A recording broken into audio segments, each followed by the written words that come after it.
नमस्कार विद्यार्थियों, मैं डॉक्टर विकास टेलर। आज हम अध्याय 22 आनुवांशिकी के सिद्धांत का भाग 3 पढ़ेंगे। अभी तक हमने आनुवांशिकी के सिद्धांतों में जो मूलभूत शब्दावली, संकरण और आनुवांशिकी के सिद्धांतों के बारे में पढ़ा है, जिसमें अलग अलग प्रकार के मेंडल द्वारा दिए गए सिद्धांत सम्मिलित किए जा सकते हैं। इसी में आगे वंशागति का गुणसूत्रीय सिद्धांत आता है। जहाँ तक वंशागति के गुणसूत्रीय सिद्धांत की बात की जाती है, इसका प्रतिपादन शटन एवं बोवेरी ने किया था 1902 में। शटन ने यह बताने का प्रयास किया कि जो वंशागति होती है उसमें गुणसूत्रों का एक महत्वपूर्ण योगदान होता है। सजीव के लक्षणों में स्थानांतरण में गुणसूत्र महत्वपूर्ण योगदान देते हैं। जब ये गुणसूत्र आपके एक पीढ़ी से दूसरी पीढ़ी में स्थानांतरित होते हैं तो उस परिस्थिति में ये आनुवांशिक सूचनाओं का स्थानांतरण करते हैं।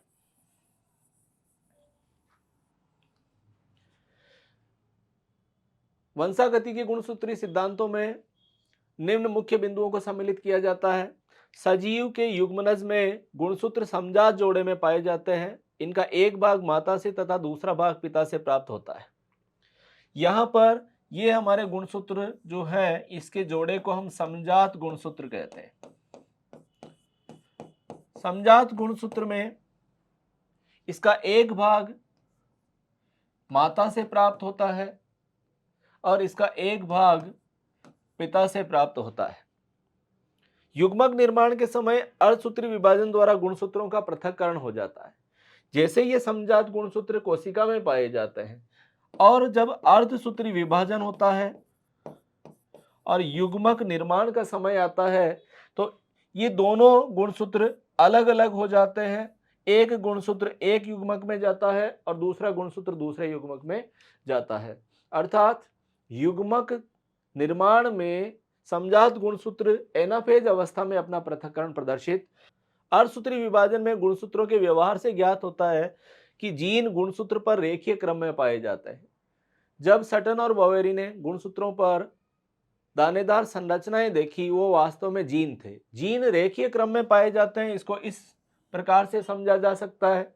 मान लीजिए ये एक जीन है, दूसरा, तीसरा, चौथा, पांचवा, छठा। सपोज 1 2 3 4 5 और 6 जीन्स। ये सारे के सारे जीन जो पाए जाते हैं एक के बाद एक पाए जाते हैं, न कि ये एक दूसरे पर अतिव्यापित रहते हैं या एक दूसरे पर उपस्थित रह सकते हैं। अगला बिंदु आता है सहलग्नता। सहलग्नता का प्रतिपादन बैटसन एवं पुन्नेट नामक वैज्ञानिक ने किया था। सहलग्नता का यदि संधि विच्छेद किया जाता है तो इसके दो शब्द निकल करके आते हैं। सह मतलब साथ में, लग्न का मतलब होता है जुड़ा रहना। यहां पर अगर कोई जीन या कारक गुणसूत्र पर पास पास पाए जाते हैं तो वो सहलग्न जीन कहलाते हैं। यह मान लीजिए आपका एक गुणसूत्र है, इस गुणसूत्र पर यह आपका ए जीन है। अगर इसके बिल्कुल पास में दूसरा जीन बी पाया जाता है तो ये दोनों जो पड़ोसी जीन है ये सहलग्न जीन कहलाते हैं। और सहलग्न जीन जब एक पीढ़ी से दूसरी पीढ़ी में स्थानांतरित होते हैं तो हमेशा साथ साथ होते हैं। सहलग्न जीनों की अगली पीढ़ी में साथ साथ वंशागति को ही सहलग्नता के नाम से जाना जाता है। ये सहलग्नता है। सहलग्नता के जो एक महत्वपूर्ण उदाहरण की बात करें तो लेथाइरस ओडोरेटस इसका एक महत्वपूर्ण उदाहरण है। लेथाइरस ओडोरेटस को मीठे मटर के नाम से भी जाना जाता है। सामान्य जो मेंडेलियन वंशागति हमने पढ़ी, उस मेंडेलियन वंशागति में जब द्विसंकर संकरण का फिनोटाइप अनुपात देखा था तो 9:3:3:1 प्राप्त हुआ था। लेकिन जब बेटसन और पुन्नेट ने लेथायरस ओडोरेटस पर अध्ययन किया तो उन्होंने ये पाया कि यहाँ पर इस फिनोटाइपिक अनुपात में विचलन देखा जा सकता है। वो विचलन आपके सहलग्नता के कारण उत्पन्न हुआ है। इसी को बेटसन और पुन्नेट ने समझाया। मीठे मटर में F2PD में फिनोटाइप अनुपात 7:1:1:1:7 प्राप्त होता है। यहाँ पर प्रथम और अंतिम जो अनुपात है वो पैतृक संयोजन का प्रतीक है। किसी भी संतति में पैतृक लक्षणों की अधिक से अधिक उपस्थिति उसमें सहलग्नता को प्रदर्शित करती है। यहाँ पर 16 में से जो 14 संततियां प्राप्त हो रही है वो पैतृक संयोजन को दर्शाती है। यह इस बात को प्रदर्शित करती है कि इससे संबंधित जो गुणों के कारक या जीन थे वो गुणसूत्र पर निकट उपस्थित थे। इसी कारण जो पास पास पाए जाते हैं वो अगली पीढ़ी में साथ साथ जाते हैं। यही सहलग्नता कहलाती है।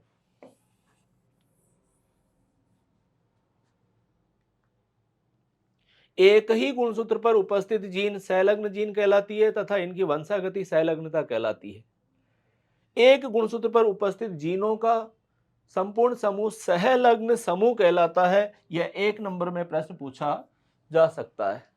सहलग्न समूह किसे कहते हैं? तो आपको इसका उत्तर देना है एक ही गुणसूत्र पर उपस्थित जीनों का समूह जो एक साथ वंशागति दर्शाते हैं सहलग्न समूह के नाम से जाने जाते हैं। क्रॉसिंग ओवर या जीन विनिमय, देखिए जब सजीवों में अर्धसूत्री विभाजन के दौरान गुणसूत्र पास में आते हैं तो इनके अंदर यह स्थिति देखने को मिल सकती है।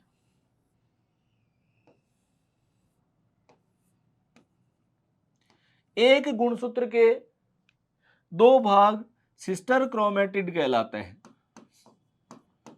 सिस्टर क्रोमेटिड कहलाते हैं और दोनों गुणसूत्रों के बीच वाले अलग अलग जो सूत्र होते हैं ये आपस में, मान लीजिए ये आपस में आपके नॉन सिस्टर क्रोमेटिड कहलाते हैं। नॉन सिस्टर क्रोमेटिड जब आपस में चिपक जाते हैं और चिपक करके जब दूर हटते हैं तो दोनों के अंदर आनुवांशिक पदार्थों का आदान प्रदान हो जाता है। यह आनुवांशिक पदार्थों का आदान प्रदान ही क्रॉसिंग ओवर या जीन विनिमय के नाम से जाना जाता है। यह अर्धसूत्री विभाजन की एक महत्वपूर्ण घटना है जो प्रोपेज फर्स्ट में संपन्न होती है। यहां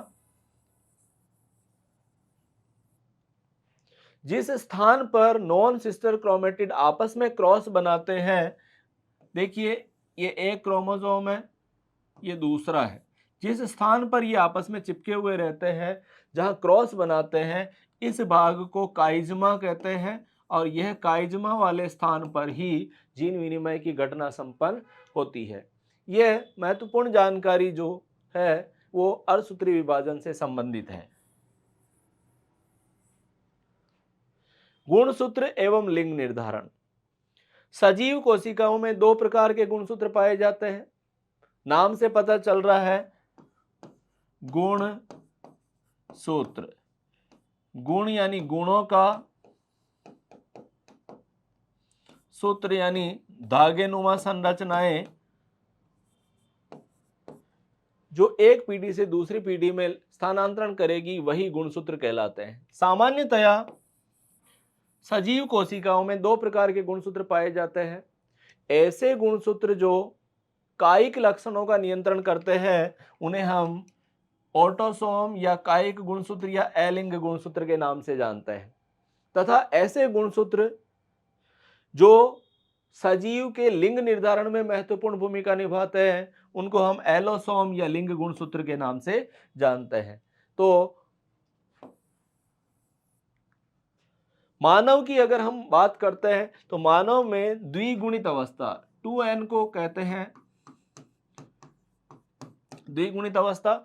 द्विगुणित अवस्था में 2n बराबर 46 गुणसूत्र पाए जाते हैं। इनको 2 श्रेणी में अगर बांटा जाता है तो यहाँ पर 2n बराबर 44 गुणसूत्र कायिक गुणसूत्र कहलाते हैं, जो सजीव शरीर के कायिक लक्षणों का नियंत्रण करते हैं। जबकि 2 गुणसूत्र ऐसे होते हैं जो लिंग निर्धारण में योगदान देते हैं, इनको एलोसोम या लिंग गुणसूत्र के नाम से जानते हैं। लिंग गुणसूत्र मुख्यतः 2 प्रकार के होते हैं, एक होता है आपका X और एक होता है Y। यदि X का X के साथ में समयुग्मनजी संयोजन बनता है तो उसे हम मादा कहेंगे, और यदि X का कॉम्बिनेशन Y के साथ बनता है और अगर ये XY बनाता है तो ये नर का निर्माण करता है। इस प्रकार यहाँ कहा जा सकता है कि लिंग गुणसूत्र मानव में लिंग निर्धारण में महत्वपूर्ण भूमिका निभाते हैं।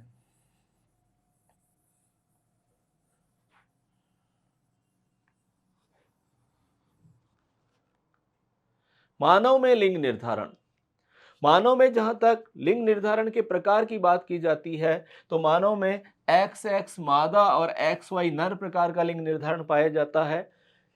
इस लिंग निर्धारण को अगर हम आरेख द्वारा समझने का प्रयास करें तो हमें यह ज्ञात होता है कि किस प्रकार मानव में संतान उत्पत्ति के समय पुत्र और पुत्री होने की संभावना बनती है।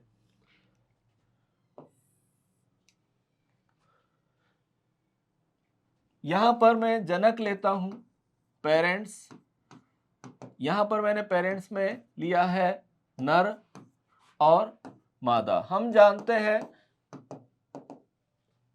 नर को X और Y द्वारा प्रदर्शित किया जाता है, जबकि मादा को X और X द्वारा प्रदर्शित किया जाता है। अगर इनका क्रॉस करवाया जाता है उस परिस्थिति में मान लीजिए ये नर लिया है XY और ये मादा ली है X और X, ये जनक कहलाएंगे। जब इनमें अर्धसूत्री विभाजन द्वारा युग्मक निर्माण होता है, नर में युग्मकों को शुक्राणु कहते हैं। शुक्राणु निर्माण की क्रिया शुक्र जनन कहलाती है, जबकि मादा में युग्मक अंड होता है और अंडाणु निर्माण की प्रक्रिया को अंड जनन के नाम से जाना जाता है। जब अर्धसूत्री विभाजन द्वारा इनको गुजारा जाता है तो ये युग्मक X और Y बनाते हैं और ये X और X बनाते हैं, इनको युग्मक कहते हैं। अगर इस आरेख के द्वारा हम अगर मान लीजिए ये आपका एक शुक्राणु है, ये आपका दूसरा शुक्राणु है, ये मान लीजिए अंड है और ये मान लीजिए आपका अंड है। यदि ये X शुक्राणु इसके X के साथ में क्रॉस करता है तो ये X और X बनता है, जो पुत्री संतान होने का प्रतीक है। इसी प्रकार से यदि ये X इस दूसरे वाले X के साथ में कॉम्बिनेशन बनाता है तो भी पुत्री संतान होने की संभावना रहती है। अगली स्थिति में यहां X और Y कॉम्बिनेशन बनता है और X Y का बनना ये पुत्र होने की संभावना को दर्शाता है। यही स्थिति यहां पर भी देखी जा सकती है। तो हम यहां कह सकते हैं मानव में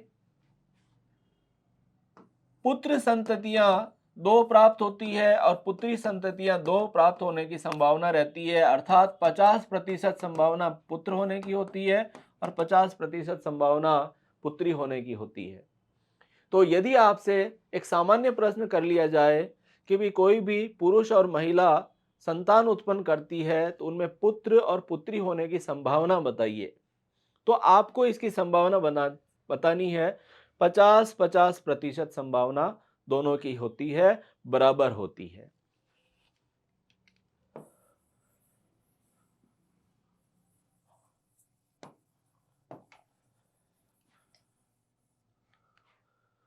सारांश, पुत्र संतति 50% होने की संभावना है, पुत्री संतति 50% होने की संभावना है।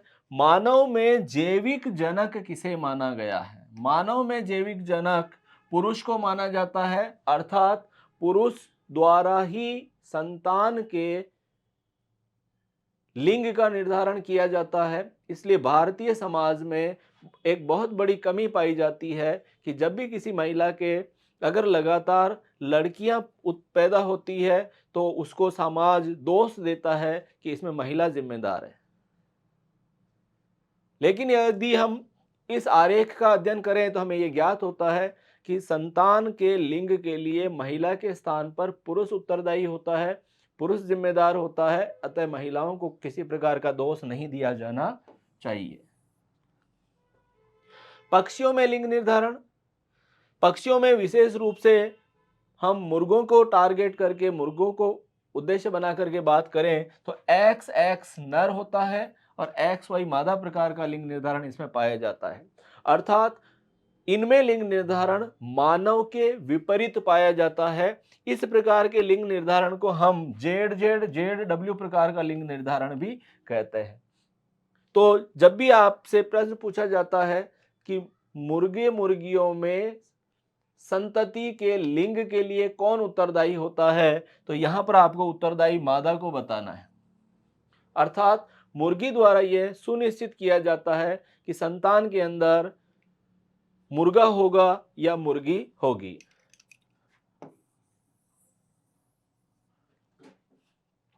मधुमक्खियों में लिंग निर्धारण, इसमें लिंग निर्धारण निषेचन पर निर्भर करता है कि इसमें आपके निषेचन निर्धारित करेगा कि संतान जो होगी वो नर होगी या मादा होगी, अर्थात राजा होगा या रानी होगी या श्रमिक उत्पन्न होंगे। क्योंकि हम जानते हैं कि मधुमक्खी एक सामाजिक प्राणी है। मधुमक्खी की कॉलोनी में, मधुमक्खी के छत्ते में 3 प्रकार के सदस्य पाए जाते हैं। एक राजा होता है जिसको ड्रोन कहते हैं, एक रानी होती है और बाकी के शेष सदस्य जो पाए जाते हैं उसे हम श्रमिक के नाम से जानते हैं। तो मधुमक्खियों में अगुणित गुणसूत्रों की संख्या n बराबर 16 पाई जाती है। नर जो उत्पन्न होता है इसमें वो अनिषेचित अंडे द्वारा उत्पन्न होने के कारण इसे हम अगुणित रूप में ही देख सकते हैं, जिनमें गुणसूत्रों की संख्या n बराबर 16 ही पाई जाती है। जबकि रानी या श्रमिक जो संततियां होती है वो निषेचित अंडे द्वारा उत्पन्न होने के कारण इनमें गुणसूत्रों की संख्या 2n बराबर 32 हो जाती है। अर्थात ये निषेचन का उत्पाद है। तो निषेचन का उत्पाद होने के कारण दोनों ही सदस्यों में गुणसूत्रों में भिन्नता पाई जाती है। नर मधुमक्खी के पिता एवं पुत्र दोनों ही नहीं पाए जाते हैं। यहाँ पर एक तथ्यात्मक प्रश्न आपसे पूछा जा सकता है कि बताइए मधुमक्खी के कॉलोनी के अंदर किस सदस्य में पिता और पुत्र दोनों नहीं पाए जाते हैं लेकिन दादा दादी या नाना नानी अनिवार्यतः पाए जाते हैं। तो आपको उत्तर देना है नर मधुमक्खी में ऐसी स्थिति देखी जा सकती है। क्रिस क्रॉस वंशागति किसे कहते हैं? अर्थात ऐसे जीन जो X गुणसूत्र पर पाए जाते हैं, X संलग्न जीन कहलाते हैं, इनके द्वारा ये वंशागति दर्शाई जाती है। तो पहला प्रश्न आता है क्रिस क्रॉस वंशागति का संबंध किस गुणसूत्र से होता है? तो आपको आंसर देना है X गुणसूत्र और इससे की जीन को हम कहेंगे X संलग्न जीन। अप्रभावी X संलग्न लक्षण की ऐसी वंशागति जो पिता से पुत्र में होती हो, पुत्री में, तथा पुत्री से यह दोहित्र और दोहित्र में स्थानांतरित होती है, तो इसे क्रिस क्रॉस वंशागति कहते हैं। अर्थात इसमें यह सुनिश्चित किया जा सकता है कि पिता जो होगा अपने गुणों का स्थानांतरण सदैव पुत्री में करेगा और पुत्री द्वारा इसका स्थानांतरण जो किया जाता है वो 2 संभावनाएं हैं। पुत्री का पुत्र पिता के लिए दोहित्र कहलाता है और पुत्री की पुत्री पिता के लिए दोहित्री कहलाती है। इस प्रकार से गुणों का स्थानांतरण क्रॉस रूप में होना क्रिस क्रॉस वंशागति के नाम से जाना जाता है। ऐसी वंशागति X संलग्न वंशागति के अंदर देखी जा सकती है। उदाहरण के लिए वर्णांधता और हीमोफीलिया। वर्णांधता क्या होती है कि किसी मानव विशेष में वर्ण विभेदन में समस्या का पाया जाना। कुछ रंग विशेष में मानव विभेदन नहीं कर सकता है, अंतर नहीं कर सकता है, ये वर्णांधता कहलाती है। और दूसरा गुण होता है रुधिर स्कंदन में समस्या का पाया जाना। अर्थात जब भी मानव के चोट लग जाती है, सामान्यतया हम क्या देखते हैं, चोट वाले स्थान पर थोड़ी देर खून बहता है और थोड़ी देर बाद में ये बहना बंद हो जाता है, क्योंकि इसका रुधिर का स्कंदन हो जाता है। लेकिन हीमोफीलिया में यह परिस्थिति विपरीत होती है और बड़ी समस्या उत्पन्न करती है। सबसे पहले हम बात करते हैं रोग की, हीमोफीलिया। इसको रक्तस्रावी रोग या ब्लीडर्स डिजीज के नाम से भी जानते हैं कि यदि मानव के क्षतिग्रस्त होने पर सामान्य रुधिर स्कंदन नहीं हो तो इसे हीमोफीलिया कहते हैं। यह एक्स संलग्न विकार है जो अप्रभावी प्रकृति का होता है। तो अप्रभावी एक्स संलग्न स्थिति के अंदर आपके ये देखने को मिलेगा। यहां पर हम एक आरेख बनाएंगे जिसमें उदाहरण के तौर पर हीमोफिलिक पुरुष यानी रोगी पुरुष जो है उसका विवाह हम सामान्य महिला के साथ करवा करके इनकी संततियों की संभावना पर बात करते हैं। सबसे पहले मैं बता दूं, यहां पर एक्स गुणसूत्र हीमोफिलिक है। अगर एक्स गुणसूत्र हीमोफिलिक है अर्थात उसमें हीमोफीलिया से संबंधित विकार है तो उसे एक्स एच द्वारा दर्शाया जाता है। और यदि सामान्य अगर एक्स गुणसूत्र है तो उसको एक्स द्वारा दर्शाया जाता है और एक गुणसूत्र होता है वाई। इन तीनों गुणसूत्रों के कॉम्बिनेशन से, संयोजन से हमारे पास में क्या क्या संभावनाएं बनती है वो आप पहले संभावनाएं समझ लीजिए। हो सकता है अगर एक्स एच गुणसूत्र का दूसरा जो जोड़ीदार होता है वो भी एक्स एच हो तो उस परिस्थिति में मादा होगी और वो मादा हीमोफिलिक कहलाती है। हीमोफिलिक का मतलब होता है रोगी। क्या कहलाती है? रोगी कहलाती। अगर मान लीजिए एक एक्स तो सामान्य हो दूसरा एक्स अगर विकृत हो तो उस परिस्थिति में इसे हम वाहक मादा कहते हैं। वाहक मादा में हीमोफीलिया से संबंधित जीन उपस्थित तो रहती है लेकिन इसमें रोग के लक्षण नहीं पाए जाते हैं अर्थात ये छुपी हुई रहती है, इसमें रोग के लक्षण प्रकट नहीं होंगे। तीसरी परिस्थिति क्या आ सकती है? हो सकता है इस एक्स एच का कॉम्बिनेशन वाई के साथ करवा दिया जाए तो यहां पर एक्स एच वाई होने पर पुरुष जो होगा वो हीमोफिलिक पुरुष कहलाता है अर्थात यह रोगी पुरुष होगा, इसको हम रोगी कहेंगे। जबकि एक परिस्थिति ये भी आ सकती है, हो सकता है ये एक्स इसके साथ में कॉम्बिनेशन बनाए तो ये एक्स वाई जो है ये सामान्य पुरुष कहलाता है, इसमें किसी प्रकार का कोई रोग नहीं पाया जाता है। तो हीमोफीलिया की वंशागति को समझने के लिए हमने इस आधार पर 4 प्रकार के कॉम्बिनेशन बनाए। 4 प्रकार के कॉम्बिनेशन के अंदर एक में मादा हीमोफिलिक अर्थात रोगी महिला कब होगी? जब रोगी महिला के दोनों ही एक्स गुणसूत्र अपना प्रभाव प्रकट करते हो। दूसरी स्थिति आती है वाहक मादा। वाहक मादा कब होगी? जब उसका एक एक्स गुणसूत्र सामान्य हो लेकिन दूसरा एक्स गुणसूत्र आपके विकृत प्रकृति का हो। और तीसरी परिस्थिति आती है एक्स एच वाई। अगर वाई का जोड़ीदार ऐसा है जिसमें आपके एच फैक्टर प्रभावित कर रहा है तो वो हीमोफिलिक होगा और सामान्य एक्स और वाई में पुरुष जो होते हैं वो आपके सामान्य उत्पन्न होते हैं।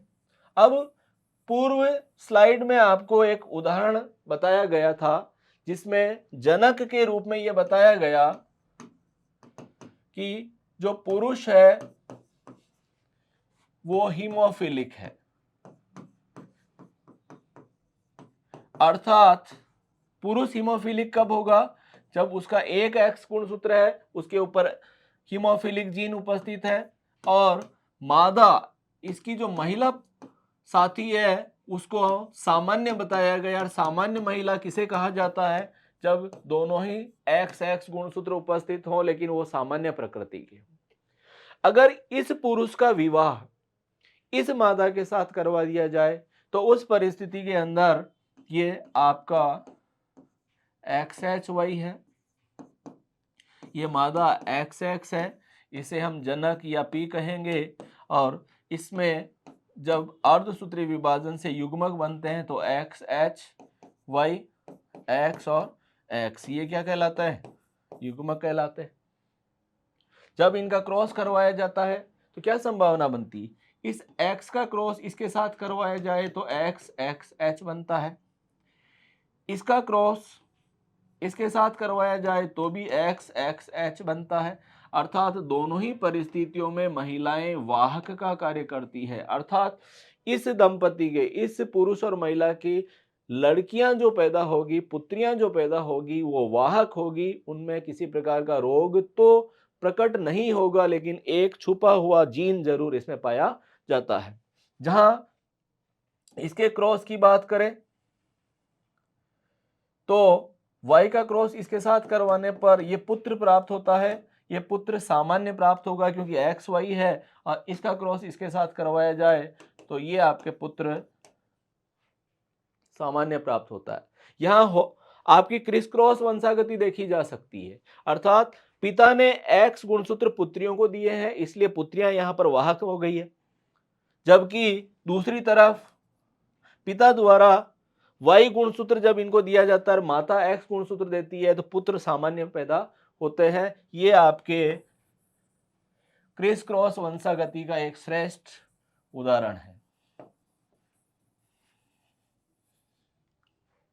वर्णांधता किसी मानव द्वारा कुछ विशेष रंगों में विभेदन की अदक्षता वर्णांधता कहलाती है। यह भी अप्रभावी X सहलग्न विकार है। अर्थात इसकी विकृत जीन जो पाई जाती है X गुणसूत्र पर पाई जाती है, यह भी क्रिस क्रॉस वंशागति दर्शाएगा। इसमें भी हम एक आरेख समझने की कोशिश करेंगे जिसमें सामान्य पुरुष, यहाँ पुरुष क्या है, सामान्य है, का विवाह वाहक महिला से कर दिया जाए। अर्थात सामान्य पुरुष का विवाह वाहक महिला से करते हैं तो यहाँ पर जनक कैसे बनेंगे। जनक में पुरुष कैसा लिया बच्चों, सामान्य। मादा कैसे ली हमने, वाहक।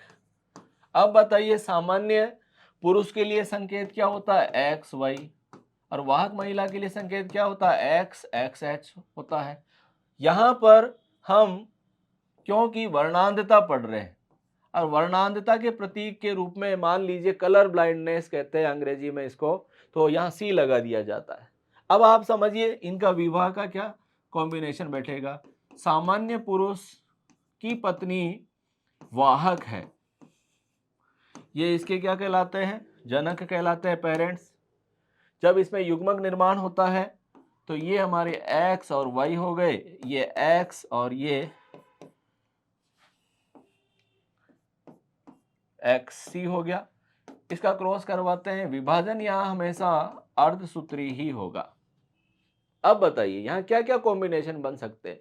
पुत्र और पुत्रियां जो होगी, पुत्र निर्माण के लिए और पुत्रियों निर्माण के लिए यहाँ देखो इस X का क्रॉस इसके साथ हुआ तो पुत्री जो हुई है वो यहाँ सामान्य हुई है।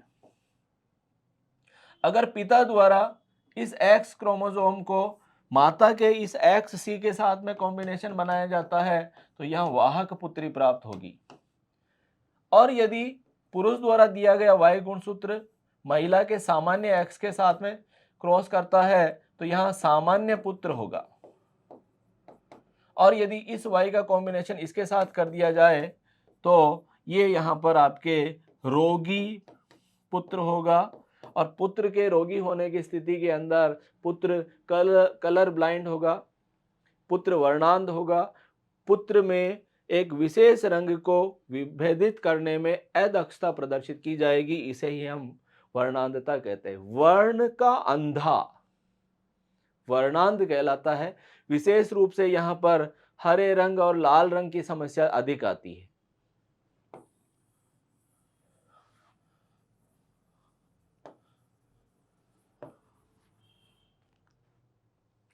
माइटोकॉन्ड्रियल वंशागति किसे कहते हैं।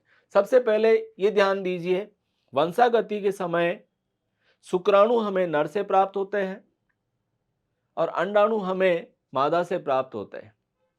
शुक्राणु में शुक्र जनन के समय अधिक से अधिक कोशिका द्रव्य की हानि हो जाती है, अतः शुक्राणु के अंदर अतिरिक्त कोशिका द्रव्य के नाम पर कुछ भी नहीं पाया जाता है।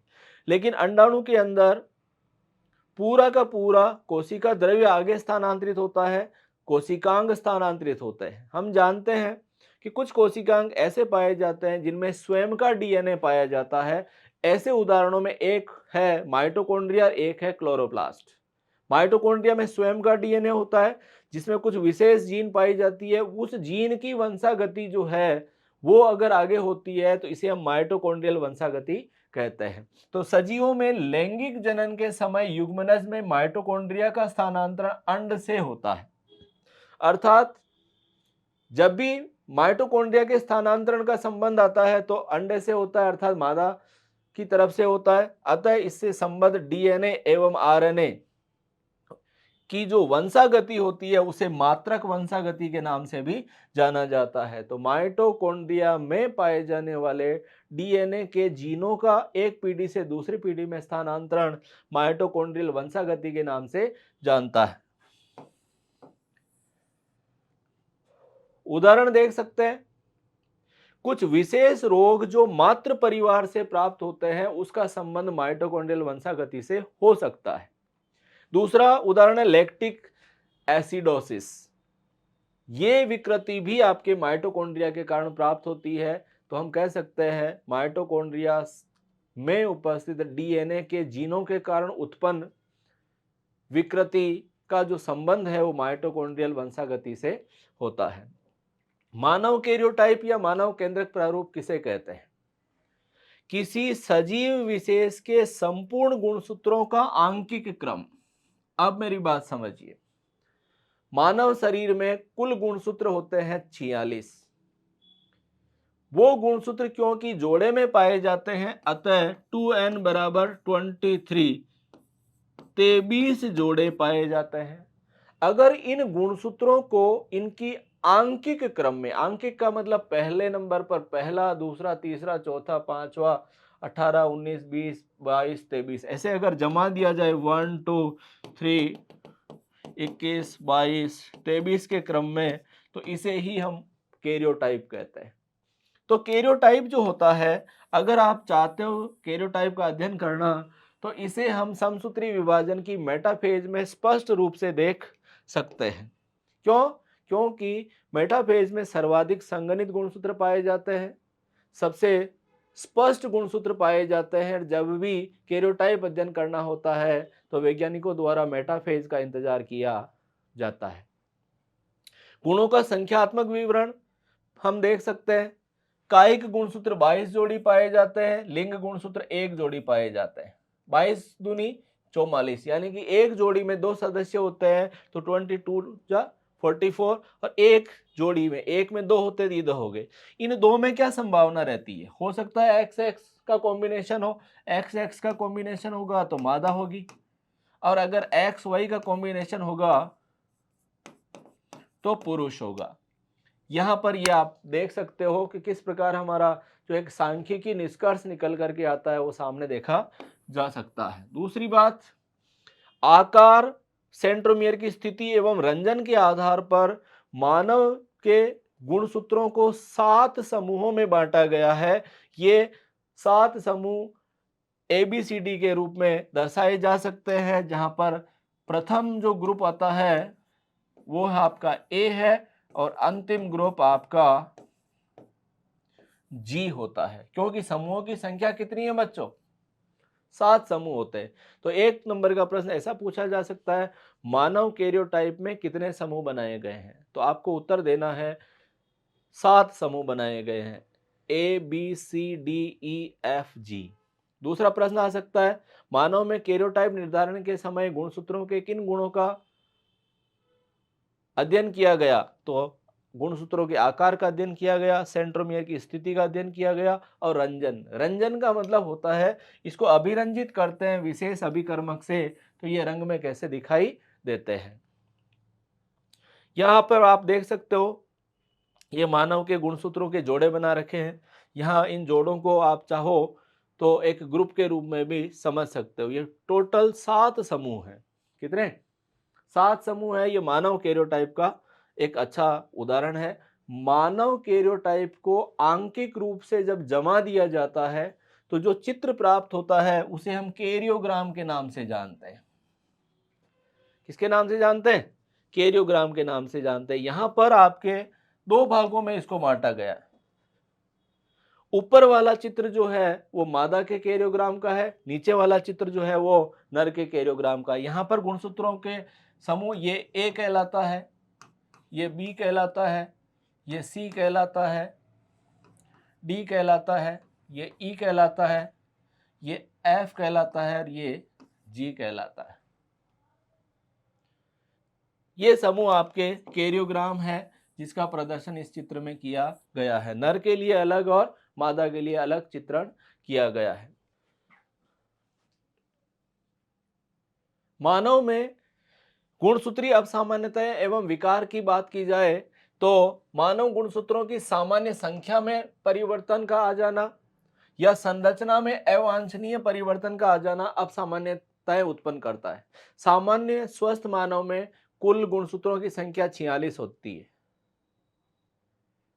यदि गुणसूत्रों की संख्या 46 से बढ़ जाए तो भी आपकी गुणसूत्रीय असामान्यता कहलाती है, और अगर घट जाए तो भी गुणसूत्रीय असामान्यता कहलाती है। पहला असामान्यता जो कि एक लोकप्रिय रूप से पाई जाती है उसका नाम है डाउन सिंड्रोम, इसका दूसरा नाम है मंगोलिज्म, इसको तीसरा नाम देते हैं मंगोलता, और इस बीमारी से ग्रसित व्यक्ति को मंगोलियन मूर्ख कहते हैं। इसका कारण क्या है वो आप समझिए। 21वें गुणसूत्र में ट्राइसोमी का हो जाना। ट्राइसोमी किसे कहते हैं? सामान्य गुणसूत्र पाए जाते हैं 2n बराबर 46। यदि गुणसूत्र की एक की संख्या बढ़ जाती है, अर्थात कुल गुणसूत्रों में एक गुणसूत्र का बढ़ जाना ट्राइसोमी कहला जाता है। 46 और 47 गुणसूत्र हो जाते हैं। इस बीमारी में 21वें गुणसूत्र में ट्राइसोमी होती है। पहला प्रश्न यही आता है। दूसरा प्रश्न आता है, इसमें जो संतान उत्पन्न होती है, व्यक्ति जो होता है वो मंद बुद्धि होता है, जड़ता जड़ता मतलब होता है जिसका दिमाग काम नहीं करता है, मोटी जीभ होती है, लटका हुआ मुंह पाया जाता है। जब हम इसके चेहरे को देखते हैं तो हमारे को ऐसे लगता है जैसे ये बहुत ज्यादा खुश हो रहा है, लेकिन खुशी की झूठी अभिव्यक्ति होती है। इसका सबसे मुख्य कारण क्या है? यदि कोई महिला 40 वर्ष से ऊपर की उम्र में गर्भ धारण करती है तो उसमें इस बीमारी के होने की संभावना ज्यादा रहती है। अतः महिलाओं को गर्भ धारण के समय यह ध्यान रखना चाहिए कि एक निश्चित अधिक उम्र होने पर उनमें गुणसूत्री विकार उत्पन्न हो सकते हैं। इसका एक अच्छा सा चित्र यहाँ पे दे रखा है जिसके अंदर इसकी आंखों में, इसकी जीभ में और चेहरे के अंदर अलग अलग गुणों के द्वारा एक मंगोलियन मूर्ख को या डाउन सिंड्रोम के व्यक्ति को समझा जा सकता है। अगला उदाहरण आता है क्लाइनफेल्टर सिंड्रोम। क्लाइनफेल्टर सिंड्रोम में पुरुष में यदि अतिरिक्त एक्स गुणसूत्र उपस्थित हो तो क्लाइनफेल्टर सिंड्रोम उत्पन्न होता है। यह भी ट्राइसोमी का उदाहरण है। सामान्यतः हम जानते हैं 2n बराबर 46 होता है। पुरुषों में 2n सामान्य x जो गुणसूत्र है उसमें एक x गुणसूत्र एक्स्ट्रा आ जाता है तो उस परिस्थिति में गुणसूत्रों की संख्या हो गई 47। 47 हो जाने की स्थिति में 44 गुणसूत्र सामान्य है, x और y सामान्य है, इसमें अतिरिक्त मात्रा में एक x और उपस्थित हो जाता है। इस एक अतिरिक्त x की उपस्थिति क्लाइनफेल्टर सिंड्रोम को उत्पन्न करती है।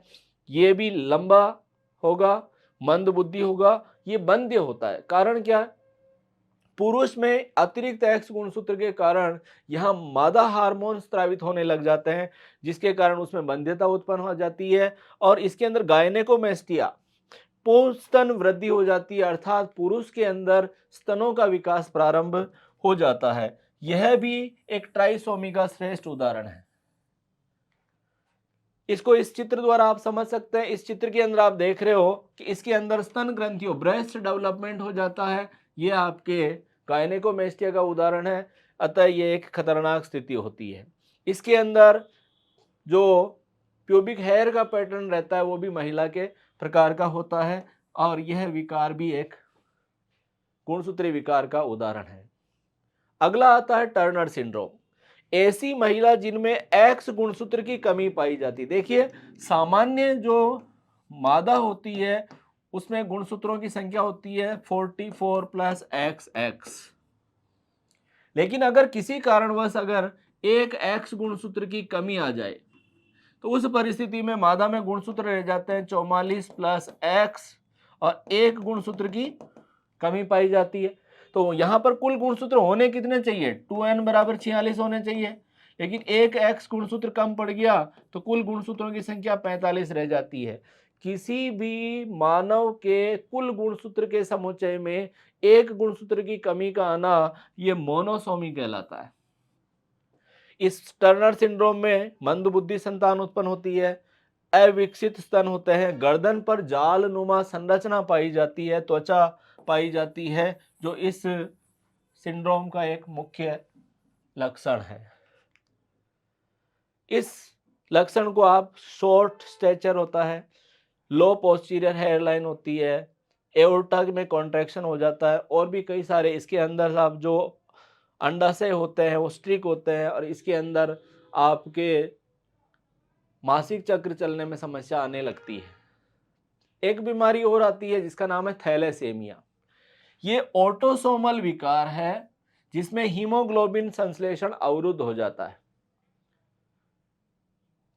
बारंबार रक्तदान की आवश्यकता पड़ती है, अर्थात इस रोग से ग्रसित व्यक्ति को हॉस्पिटल ले जाकर के बार बार खून की बोतल चढ़ानी पड़ती है। ये भी एक खतरनाक स्थिति है। यह ऑटोसोमल अप्रभावी विकार है, अर्थात संतति के रोगी होने के लिए माता पिता दोनों का विषम युग्मनजी अवस्था में दोषपूर्ण जीन होना आवश्यक है। देखिए, ये ऑटोसोमल है और अप्रभावी विकार है, अर्थात इसके बीमार होने के लिए आपके थैलेसेमिया बीमारी के लिए रिसेसिव कंडीशन का होना पुरुष में भी आवश्यक है और महिला में भी आवश्यक है। यदि इसकी दोनों जीन विकृत हो जाए तो ये व्यक्ति जो है इसकी मृत्यु हो जाती है।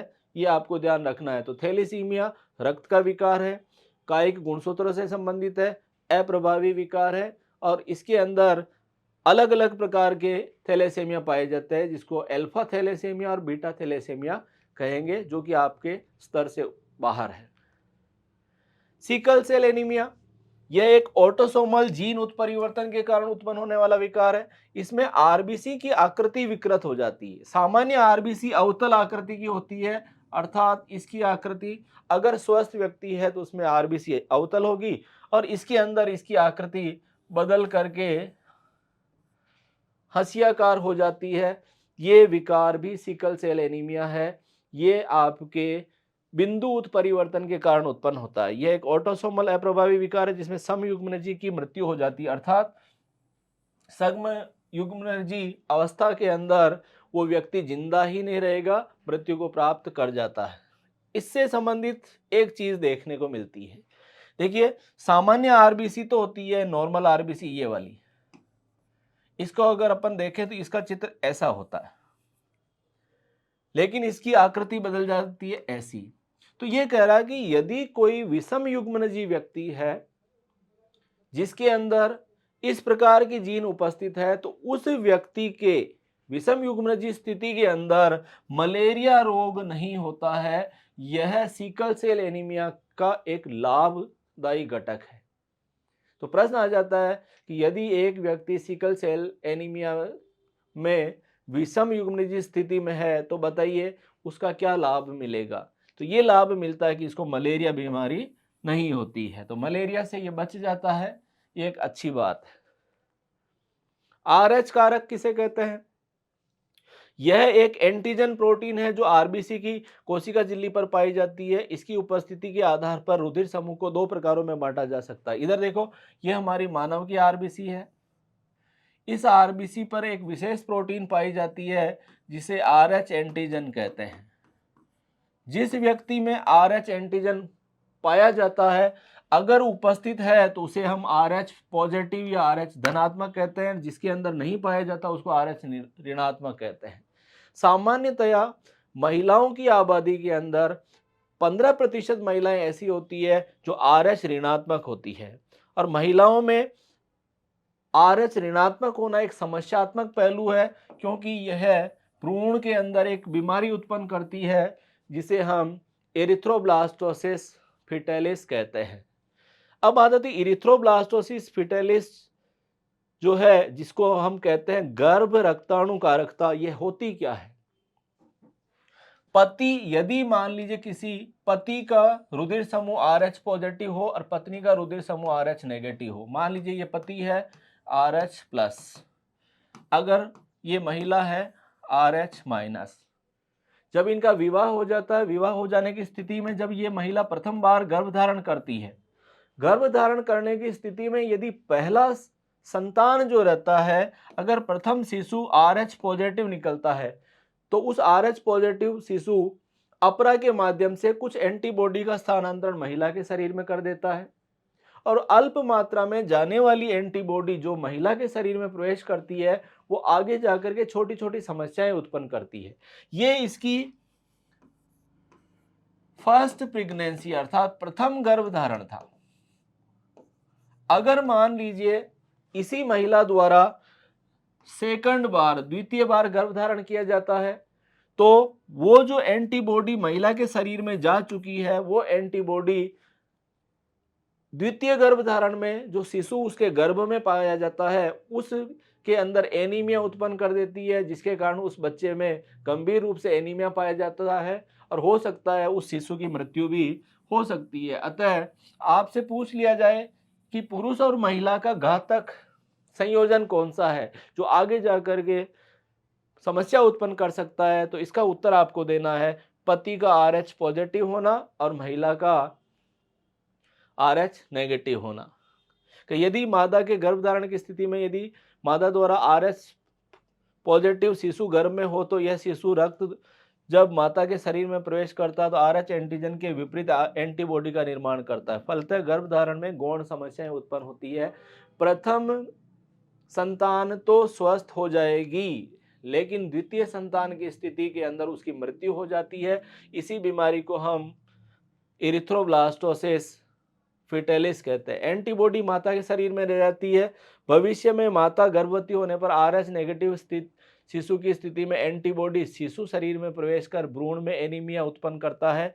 इसे एरिथ्रोब्लास्टोसिस फिटेलिस कहते हैं। इसका अन्य नाम है फेमिलियस इक्टेरस ग्रेनिस नियोटरम। वर्तमान में इसका उपचार संभव है। अतः जब भी कोई पति पत्नी या नव दंपति हो जिसको पता चल जाए कि उनका पति का ब्लड ग्रुप RH पॉजिटिव हो और महिला का RH नेगेटिव हो, तो उनको गर्भधारण से पूर्व एक गायनी डॉक्टर से सलाह अवश्य लेनी चाहिए। एमनियोसेंटेसिस या उल्ब वेदन किसे कहते हैं? एमनियोसेंटेसिस दो शब्दों से मिलकर के बना है। एक होता है एमनियोन और एक होता है सेंटेसिस। एमनियोन का मतलब होता है कि भ्रूण के, ये मान लीजिए एक भ्रूण है, ये इसकी नाभि है और ये मान लीजिए अपरा है, तो इसके चारों तरफ एक कवर पाया जाता है, एक झिल्ली या आवरण पाई जाती है, उसे एमनियोन कहते हैं। उच्च स्तनधारियों में भ्रूण के चारों तरफ उपस्थित मजबूत रेशेदार थैली एमनियोन कहलाती है और इसके अंदर एक द्रव भरा रहता है, उसे हम एमनियोटिक फ्लूइड कहते हैं या एमनियोटिक द्रव या उल्ब तरल के नाम से जानते हैं। जब भ्रूण का विकास होता है तो भ्रूण की कोशिकाएं टूट टूट करके उस उल्ब तरल में गिरती रहती है और हम चाहें तो उसका माइक्रोस्कोपिक अध्ययन करके और भ्रूण के विकार का पता लगा सकते हैं। यहां पर आप देखिए एमनियोटिक द्रव में परिवर्तनशील भ्रूण की कोशिकाएं गिरती रहती है। यदि इस द्रव को सिरिंज द्वारा निकालकर इसमें कैरियोटाइप का विश्लेषण किया जाए तो भ्रूण की विकृति का पता लगाया जा सकता है। अतः गर्भवती महिलाओं को एक्सपर्ट डॉक्टर के पास जाकर के इस विधि द्वारा अपने भ्रूण में होने वाली समस्याओं का पहले ही पता लगाया जा सकता है। इस विधि को बताने के पीछे वैज्ञानिकों का उद्देश्य सकारात्मक था, लेकिन चूंकि इस विधि द्वारा शिशु के लिंग का निर्धारण संभव है और भारत के अंदर जो कि शिक्षा की कमी के कारण, सामाजिक भेदभाव के कारण कन्या भ्रूण हत्या कर दी जाती है, अतः इस विधि का दुरुपयोग किया जाता है। यहाँ आप देख सकते हैं ये गर्भवती महिला है, ये इसका गर्भ है, इस गर्भ में ये आपका शिशु है, यहाँ पर एक तरल भरा हुआ है, इस इंजेक्शन द्वारा इस तरल को बाहर निकाला जाता है और इसके कैरियोटाइप का विश्लेषण करने पर इसमें होने वाले विभिन्न प्रकार की विकृतियों का आसानी से पता लगाया जा सकता है। इस पूरे प्रोसेस को हम एमनियोसेंटेसिस कहते हैं। मानव जीनोम किसी सजीव के अगुणित गुणसूत्र समुच्चय में उपस्थित सभी जीनों का समूह जीनोम कहलाता है। अब देखिए, मानव में कुल गुणसूत्रों की संख्या क्या होती है? 2n बराबर 46 होती है। लेकिन यदि हम अगुणित गुणसूत्रों का समुच्चय लेते हैं तो n बराबर कितने हो गए? 23। इन 23 गुणसूत्रों में पाए जाने वाले जीनों युग्म विकल्पियों का समूह है वो जीनोम कहलाता है। और विज्ञान की वह शाखा जिसमें जीनोम का अध्ययन किया जाता है उसे जीनोमिकी कहते हैं। कुछ विशेष तथ्य आपको मैं मानव जीनोम से संबंधित बता देता हूं। मानव गुणसूत्र पर उपस्थित जीनों की मैपिंग सबसे पहले 2003 तक पूरी कर ली गई। मानव में जो गुणसूत्र के होते हैं या जीनोम होता है उसमें कुल जीनों की संख्या संभावित रूप से 20,000 से 25,000 पाई जा सकती है। मानव जीनोम में लगभग 3 अरब क्षार युग्म पाए जाते हैं और मानव जीनोम का 1.5% भाग ही प्रोटीन कोडिंग में सहायक होता है। तो प्यारे विद्यार्थियों, इस प्रकार से हम अध्याय 22 भाग नंबर 3 का समापन कर चुके हैं। इसके साथ ही हमारा एक बहुत ही महत्वपूर्ण अध्याय आनुवांशिकी के सिद्धांत समाप्त हो चुके हैं। धन्यवाद, नमस्कार।